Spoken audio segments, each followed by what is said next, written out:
Rally या सत्कार इनका बहुत कम है। आज का दिन जो है वो बाबा साहब के जो विचार है उसको अपने दिल के अंदर कैसे बिठा सकते हैं ताकि ये मिट न जाए, उसका आज दिन है। बाबा साहब कहते हैं कि I am Indian firstly and lastly, मतलब मैं भारतीय हूं प्रथमता और अंतिमता।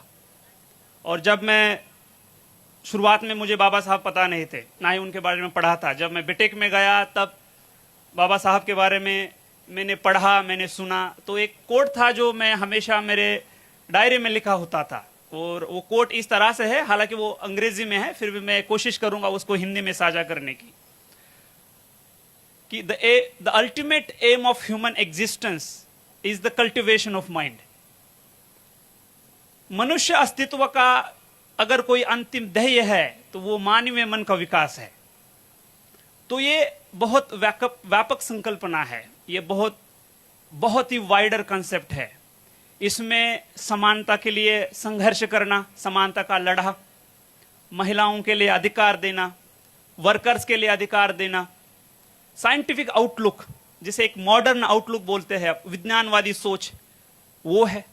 जाति जाति में भेदभाव न करना, वो है। तो ये कोड जो था वो उसने बहुत प्रभावित किया। सभी को पता है कि अगर धरातल पे समानता के लिए सबसे बड़ा संघर्ष अगर पूरे दुनिया में किसी ने किया होगा तो वो बाबा साहब ने किया है।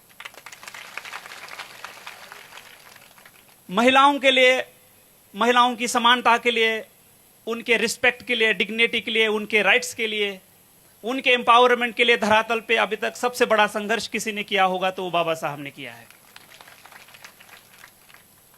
कुछ चीजें हैं जो आज के दिन उनके विचार जरूर लेने हैं, बट आज का ही वो दिन है जहां हमें रिफ्लेक्शन भी करना है। जो समाज बाबा साहब चाहते थे, जहां जाति जाति में भेदभाव ना हो, क्या उसको हम हासिल कर चुके हैं? उस पे सोचना जरूर बहुत जरूरी है। बहुत सारे लोग यहां होंगे जिनको मैं कहूंगा जरूर संविधान पढ़िए, बट उनके पास ना उतना टाइम होगा। बट मैं जरूर कहूंगा कि अगर आपको किस परिस्थिति में संविधान बनाया गया, किस तरह से संविधान बनाया गया, किस तरह की चीजें संविधान में है जिससे ये समाज जो है, ये दुनिया की एक बहुत ही वाइब्रेंट डेमोक्रेसी है, उसको पढ़ना, उसको समझना बहुत जरूरी है। अगर आपके पास टाइम नहीं तो आप जरूर अपने संविधान की जो प्रस्तावना है उसको पढ़िए, जो फंडामेंटल राइट्स है, मूलभूत अधिकार है, उनको पढ़िए। Directive principle of state policy है